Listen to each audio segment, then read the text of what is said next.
ഏലിയ ശ്ലീഹ മൂശാക്കാലം 3-ാം തിങ്കൾ. മത്തായി എഴുതിയ സുവിശേഷം 24-ാം അധ്യായം 3 മുതൽ 14 വരെയുള്ള വാക്യങ്ങളുടെ വിശകലനം.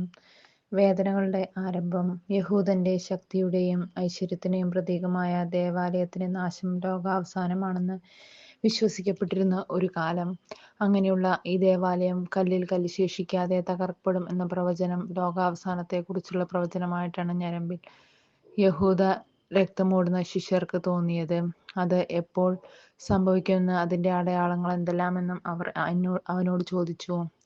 വ്യാജപ്രവാചകന്മാരുടെയും കള്ളക്രിസ്തുമാരുടെയും ആഗമനം, യുദ്ധക്കെടുതികൾ, കൊടും ക്ഷാമം, പ്രകൃതി ദുരന്തങ്ങൾ ഒക്കെ അതിന്റെ ആരംഭമായിരിക്കുമെന്ന് തന്റെ നാമത്തെ പ്രതി സർവ്വജനങ്ങളും അവരെ പീഡിപ്പിക്കുകയും വധിക്കുകയും ചെയ്യുന്ന കാലവും വരുമെന്നും, എന്നാൽ അവസാനം വരെ സഹിച്ചു നിൽക്കുന്നവർ രക്ഷപ്പെടും എന്നും അവൻ അവരെ അറിയിക്കുന്നു. സഹനങ്ങളില്ലാത്ത ക്രൈസ്തവ ജീവിതം അപൂർവമാണ്. കാരണം ദൈവാരൂപി കൊണ്ട് നിറഞ്ഞവർക്ക് ലോകാരൂപിയുമായി സന്ധി ചെയ്യാൻ കഴിയാത്തതിനാൽ ഒരു യഥാർത്ഥ ക്രൈസ്തവനെ ഉൾക്കൊള്ളാൻ ലോകത്തിന് കഴിയില്ല. സ്വർഗത്തിൽ നിന്നും ഇറങ്ങിവന്ന യേശുവിനെ ഉൾക്കൊള്ളാത്തവരുടെ പിൻതലമുറക്കാരാണവർ. ശിഷ്യൻ ഗുരുവിനേക്കാൾ വലിയവനല്ല. ഈ സങ്കീർണതകൾക്കിടയിലും ദൈവരാജ്യം പടർന്ന് പന്തലിച്ചുകൊണ്ടേയിരിക്കും. അവസാനം ലോകമെങ്ങും സുവിശേഷം പ്രഘോഷിക്കപ്പെട്ടു കഴിയുമ്പോഴാണ് അന്ത്യം സംഭവിക്കുന്നതെന്ന് യേശു പ്രഖ്യാപിക്കുന്നു.